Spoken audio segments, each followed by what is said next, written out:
Hello friends. So I think after 3 videos we are now back with the 4th video और communication system में ये part जो हम discuss करने वाले हैं यहाँ पे हम टोटल 4 चीज डिस्कस करेंगे। सबसे पहले what are the different types of radio wave communication. Last video में हमने डिस्कस किया था, one is ground wave, another is space sky wave and space wave. उसके बाद अर्थ का एटमॉस्फेयर किस तरह से डिजाइन है वो थोड़ा सा हम क्विक ओवरव्यू देख लेंगे। और इस पर्टिकुलर आज के पार्ट में there are very important two formulas जो हम लोग जो डिस्कस करेंगे उसके ऊपर जेडब्ल्यू मेंस में लास्ट 3 साल में दैट इज 19, 20, 21 में थोड़े थोड़े क्वेश्चंस आए हुए हैं। ठीक है, तो quickly without wasting time let's start. सबसे पहले हम बात करते हैं ग्राउंड वेव के बारे में। Okay, so ground wave propagation और जिसका दूसरा नाम है सरफेस वेव प्रोपोगेशन। यहां में क्या होता है कि propagation of radio wave directly from one point से लेके अनदर पॉइंट तक जाता है और यहां पे कंडीशन ये होती है कि जो प्रोपोगेशन होता है वो very close to the surface of the earth होता है अलोंग इट्स कर्वेचर। ओके, और इसी को हम ग्राउंड वेव प्रोपोगेशन बोलते हैं। Normally frequency up to 2 megahertz तक ये जनरली यूज होता है। और थोड़ा सा अगर मैं डिटेल में इसके बारे में बात करूं, ओके, सो एज जैसे मैंने बताया कि ग्राउंड वेव प्रोपोगेशन में रेडियो वेव ट्रैवल करता है close to the earth surface and transmitting and receiving antenna जो होने चाहिए वो काफी close to the surface of the earth होने चाहिए। ओके, तब ये बेसिकली काम में आ सकता है। अच्छा, also this waves are vertically polarized and can travel along the surface of the earth. Okay, जब आपने वेव ऑप्टिक्स चैप्टर पढ़ा होगा तो आपने पोलराइजेशन करके फिनोमेना पढ़ी होगी, तो हम लोग को वर्टिकली पोलराइज्ड वेव्स यहाँ पे यूज करने पड़ते हैं। और the horizontal component of electric field is in contact with the earth is what short circuit. Okay, next, as ground wave propagates the energy of the wave is absorbed by the surface and hence the wave is not suitable for long range communication. Therefore ground waves are used for low frequency which is 500 kilohertz से लेके 1500 kilohertz, approx 1.5 megahertz के आसपास हो जाएगा। Okay, now as the frequency increases the attenuation increases. Okay, तो जैसे जैसे frequency आगे बढ़ते जाएगी, okay, बढ़ते जाएगी तो क्या होता जाएगा, attenuation बढ़ते जाएगा। As the wave propagates over the earth, it gradually tips over. It is called the diffraction effect. Okay, तो बेसिकली ये क्या बोला है कि अर्थ का जो कर्वेचर है और जैसे जैसे आपका वेव भी आगे बढ़ेगा तो वो धीरे धीरे टर्निंग इफेक्ट लेगा। So at some distance from the transmitting antenna the wave lies down and dies out. Okay, so अगर हम बहुत ज्यादा डिस्टेंस रखते हैं तो after a certain point of time ये जो वेव रहता है वो बेसिकली क्या हो जाता है, डाइज आउट हो जाता है। Okay, so what are the disadvantages of this particular wave? So they get attenuated very quickly. They cannot be used for very long distance communication, जैसे अभी हमने डिस्कस कर लिया है। It cannot be used for the high frequency and microwave range. As frequency increases, attenuation increases. Hence, it cannot be used for TV and FM signal transmission. So किसके लिए use होता है ना? Obviously, तो इनका जो यूज है वो बेसिकली है over the horizon ship communication. Then we have over the horizon radar communication and short distance AM signal transmission in local area. Okay, तो maybe I don't know कि वो theoretical questions वैसे आते तो हैं, कम होते हैं, but आपको पता होना चाहिए कि जो ग्राउंड वेव प्रोपोगेशन है वो ये 3 रीजन में या ये 3 एप्लीकेशन में यूज हो सकता है। Okay, the ground wave propagation is also known as sky wave, space wave, surface wave, या none of this, the answer is surface wave. Ground wave communication is more prone to bandwidth, amplification, modulation, या attenuation. I think you know the answer is attenuation. Next, going to the sky wave. Okay, so after ground wave हमारे पास next category आती है sky wave की। Okay, और जब हम बात करते हैं sky wave के बारे में तो उसका दूसरा एक नाम है ionospheric propagation. Okay, when the radio waves from the transmitting antenna reach the receiving antenna after reflection from the ionosphere, it is known as what, the sky wave propagation. आप यहाँ पे देख पा रहे हैं बेटा, ये हमारे पास ionosphere अवेलेबल है और इस तरह से sky wave रिफ्लेक्ट हो के फाइनली रिसीविंग एंटेना की तरफ जा रहा है। ओके, सो इसका जो फ्रीक्वेंसी रेंज है जैसे मैंने पहले बताया था, हमारा रेडियो द ग्राउंड वेव है वो 500 से लेके 1500 किलोहर्ट्ज के आसपास जाता है। ये 2 मेगाहर्ट्ज से 30 मेगाहर्ट्ज की रेंज में स्काई वेव यूज हो जाता है। ओके, तो स्काई वेव को हम थोड़ा सा डिटेल में देख लेते हैं कि स्काई वेव में क्या है। The ionosphere which is situated between 80 kilometre to 400 kilometre above the earth surface acts like the reflecting surface for the EM waves of the frequency between 3 से लेके 30 मेगाहर्ट्ज, और उसको वो रिफ्लेक्ट करता है। The ultraviolet and the other radiations from the sun ionize the air molecules present in the what ionosphere.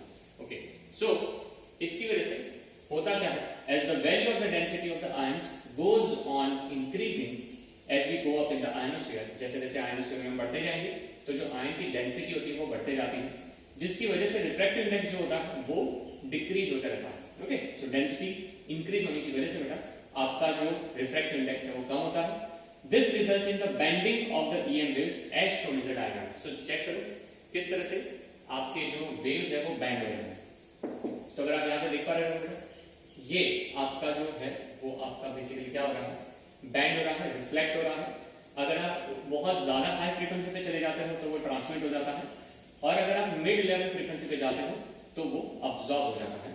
I think आपको clearly दिख रहा है। Okay, so the bending of the waves continues till it reaches a critical angle at which it is reflected back to the earth surface. जब हमने ray optics पढ़ा था तो वहां पे हमने एक फिनोमेना पढ़ा था जिसको हम पीआर बोलते हैं, टोटल इंटरनल रिफ्लेक्शन। ओके, तो आपको याद होगा कि आपका जो एंगल ऑफ इंसिडेंस है वो अगर एग्जैक्टली है ना क्रिटिकल एंगल के आसपास हो तो उससे एक एडवांटेज ये होता है कि पूरा का पूरा इंटरनल रिफ्लेक्शन होता है। So if the frequency is very high the bending may not be effective for the reflection and the waves do not return. जो ये चीजें बताई है वो यहां से क्लियर कट समझ में आ रही है। Okay, now what are the important definition related to the sky wave propagation, और जहां पर मैं बता दूंगा पहला फॉर्मूला जिसके ऊपर न्यूमेरिकल बनता है इन जेडबल इमेज, तो वो यहां पे एंटर करेगा।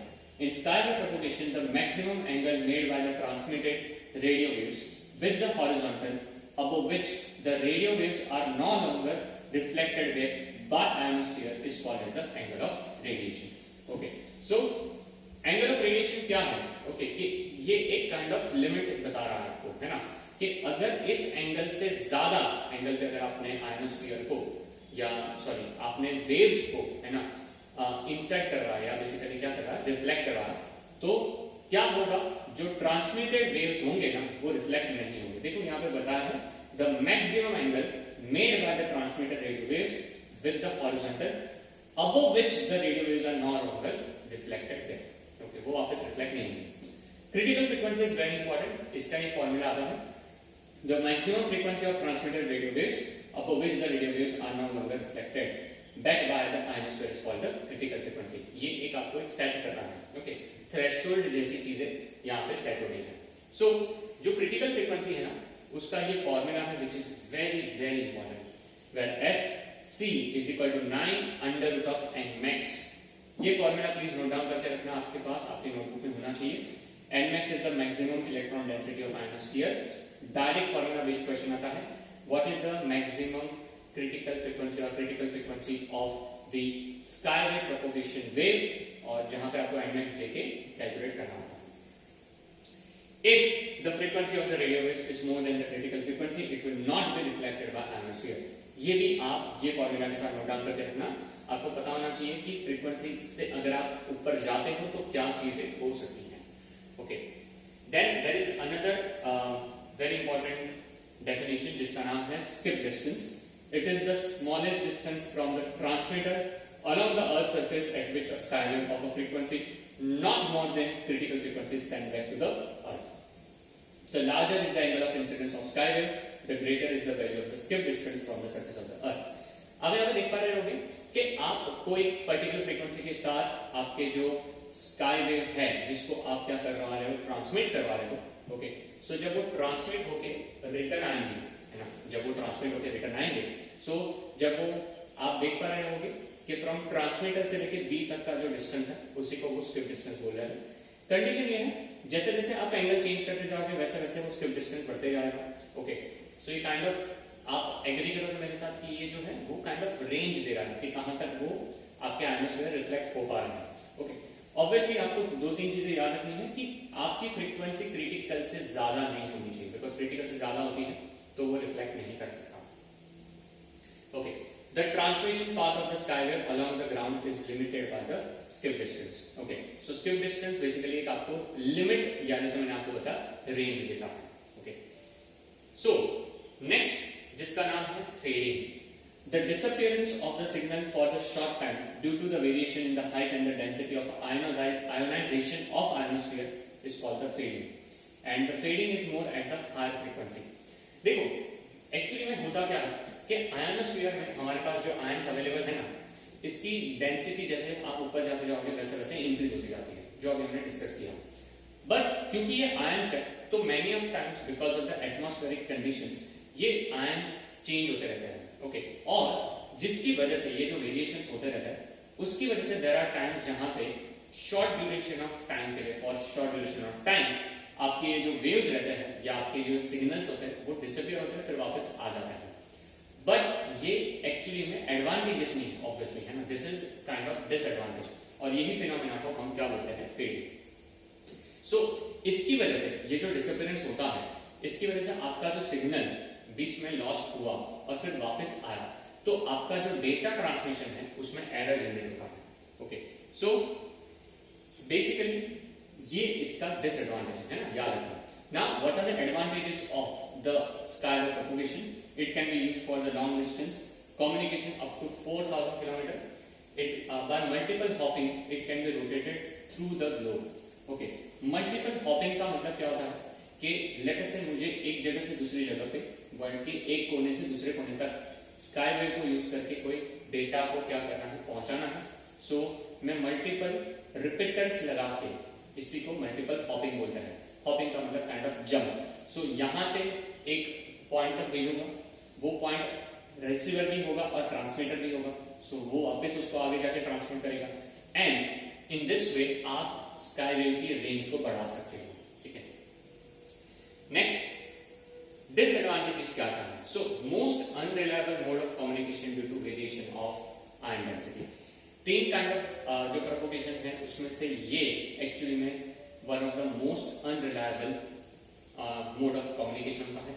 It cannot be used for VHF and UHF since they get refracted into the space through the ionosphere. Examples are TV and FM, है ना. तो ये very high frequency और ultra high frequency के लिए यूज नहीं कर सकते. So इसका यूज कहाँ पे है? इसका यूज है in commercial aircraft and marine communication. Okay, जो हमारी नॉर्मल कमर्शियल एयरक्राफ्ट होती है जिसमें हम ट्रैवल करते रहते हैं नॉर्मल केस में, वहां पे, या मरीन ओके में ये यूज हो जाता है. And the last use basically is for the amateur radio communication. Okay, not for the hi fi military kind of communication, but simple base way में अगर आपको रेडियो कम्युनिकेशन करवाना है तो आप इसको यूज कर सकते हैं. क्विकली देख लेते हैं. Maximum angle made by the transmitted radio waves with the horizontal above which the radio waves are no longer reflected back. Angle of radiation, angle of incidence, angle of reflection या angle of refraction. आपको पता है the answer is A, angle of radiation. Next, the maximum frequency of transmitted radio waves. I think सबको पता चल गया है, एक ही वर्ड यूज हुआ था, the answer is critical.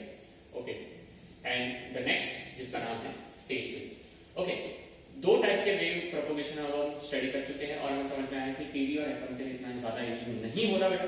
So the next category जो सबसे ज्यादा यूज होती है जिसका नाम है space wave propagation, line of site communication या फिर ट्रोपोस्फियर प्रोपगेशन. ओके, ये अब आयनोस्फीयर के ऊपर वाली बात हो गई. देख लो, ये डायग्राम आपको बहुत सारी टेक्स्ट बुक में, एनसीईआरटी में, रेफरेंस बुक्स में मिलेगा, जहां पे ये तीनों काइंड ऑफ वेव को साथ में दिखाते हैं. ग्राउंड वेव, ये आपका हो जाएगा sky wave, and the last is your space wave. Okay, so यहां पे है ना, when the radio waves from transmitting antenna reach the receiving antenna directly or after reflection from ground or troposphere, the wave propagation is called as the space wave propagation. frequency अब beyond 30 megahertz के बारे में बात करेंगे. Again revise कर लेते हैं. पहला जो हमने पढ़ा था that is ground wave, 2 megahertz से कम फ्रीक्वेंसी पे काम करता है. सेकंड हमने पढ़ा स्काई जो 3 से 30 के बीच में काम करता है. तीसरा जो स्पेस वेव है वो 30 से भी आगे काम करता है. सो यहाँ पे बहुत क्लियर कट समझ में आ रहा है. The radio waves which travel directly from transmitting to the receiving are called the space wave. The space wave has 3 components. तो कौन कौन से 3 कंपोनेंट है एक बार देख लेते हैं. सबसे पहला हमारे पास है एक तो direct wave. The radio waves reach receiving antenna directly, जैसे यहाँ पे दिख पा रहा होगा. ओके, सो ये फर्स्ट कैटेगरी ऑफ वेव्स है जहां पे कुछ ज्यादा है नहीं, डायरेक्ट पहुंच जाएगा. ओके, सेकंड जब हम बात करते हैं ground reflected wave. Okay, so the radio waves reach the receiving antenna after reflection from the ground. Okay, so it's like this. Okay, so ये second kind of component हो गया. And last but not the least, tropospheric wave. The radio waves reach the receiving antenna after reflection from the troposphere. 3 वे में हो जाएगा, direct, reflected from the ground and reflection from the troposphere. So थोड़ा सा detail में देख लेते हैं. Space wave propagation is also known as LOS, line of sight communication, in which the transmitting receiving antenna must be in the line of sight. Since space waves propagate in troposphere, the mode of propagation is popularly known as tropospheric propagation. Okay, तो यहाँ पे from the diagram given below, it can be observed that the signal sent from the height h, so ये आपका antenna होगा, above the ground cannot be received beyond the certain points, that is B and C. So यहाँ से आपको समझ में आया होगा कि यहाँ से कोई भी सिग्नल को सेंड करेंगे तो हम ये पॉइंट के से आगे है ना सिग्नल को अभी सेंड नहीं कर पाएंगे. ओके, तो the line of site distance, that is the range of communication, can be increase by increasing the height of the transmitter और रिसीवर ऑफ बोथ. सो क्या चीजें कर सकते हो कि अगर आपको बेसिकली क्या करना है, ये लाइन ऑफ साइट का जो कम्युनिकेशन है वो ज्यादा करवाना है, ज्यादा डिस्टेंस कवर करना है, तो आपको एंटीना की जो हाइट है वो बढ़ानी पड़ेगी.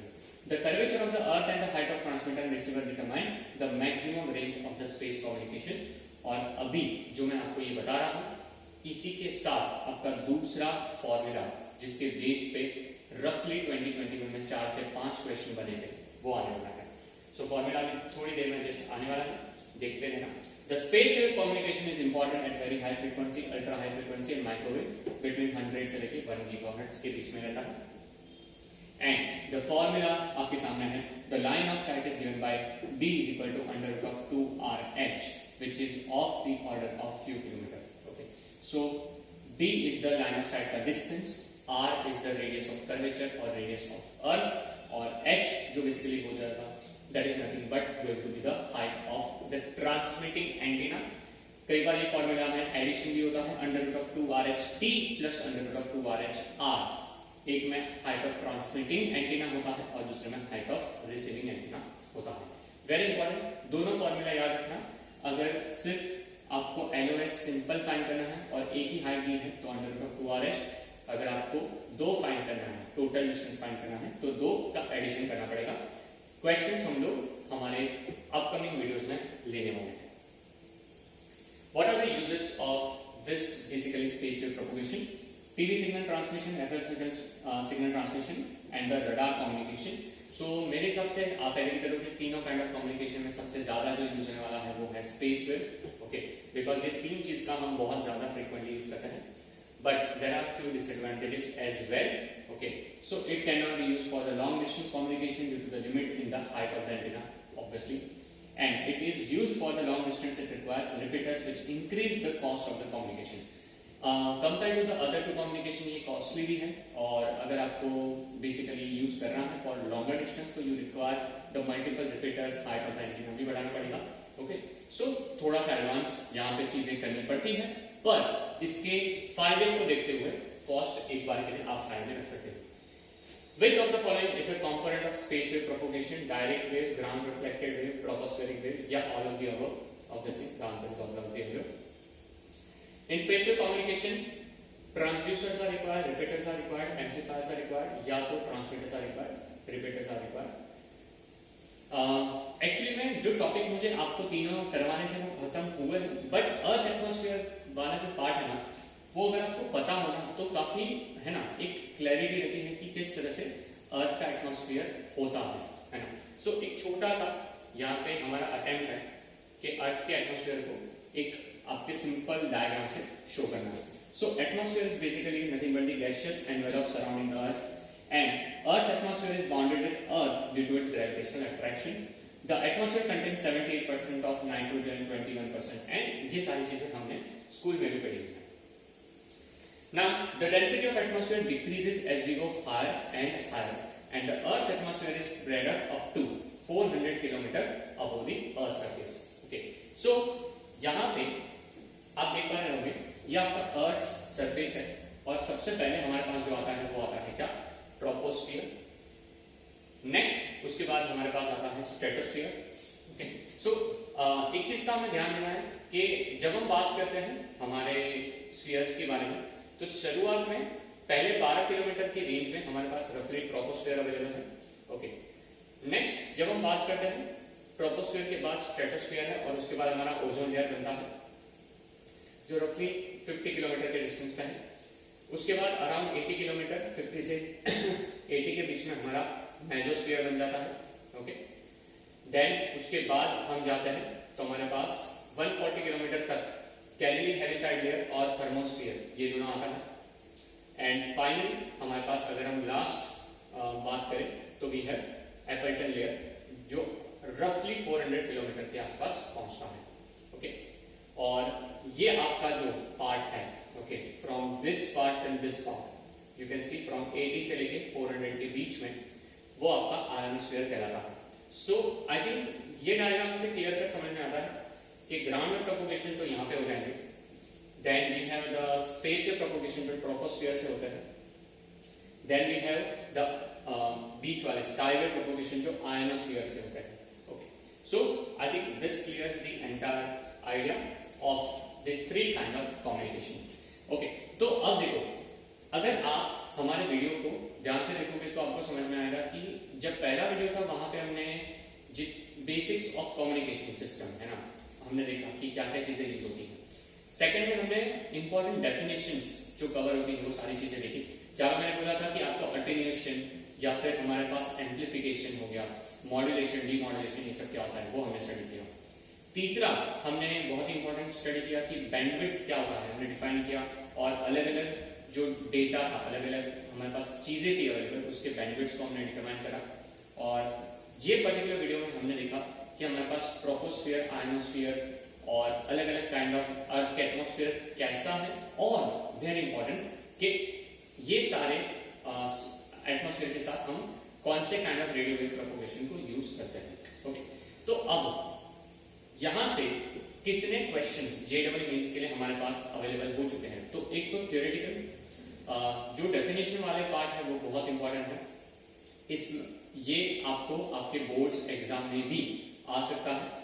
एंड न्यूमेरिकल के बारे में बात करें तो अभी तक दो इंपॉर्टेंट फॉर्मूला अभी तक मिल चुके हैं हम लोग को। एक तो अभी मिला जो क्रिटिकल फ्रीक्वेंसी का था, which is 9√nmax, where nmax is your maximum ion density, and other formula जो हम लोग को LOS डिस्टेंस का मिला, विच इज √2RH।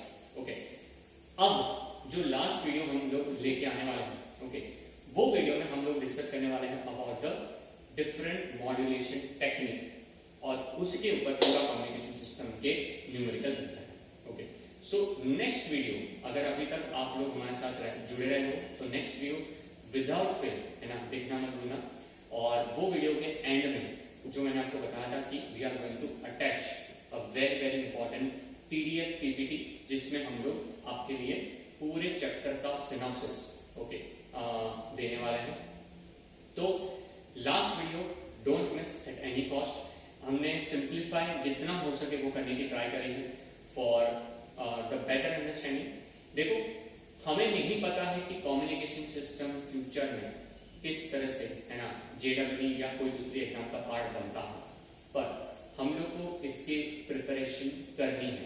2021 में इसके काफी क्वेश्चंस आए थे, क्वेश्चंस इजी होते हैं, इसमें ज्यादा चीजें बाकी सारे चैप्टर्स की जितनी कॉम्प्लिकेटेड नहीं है, तो प्लीज इसको मिस मत करना। Okay, so in the end हमारा जो रिचुअल है वो वीडियो पसंद आई हो तो please don't forget to like, comment and subscribe to our channel Programmatics Institute.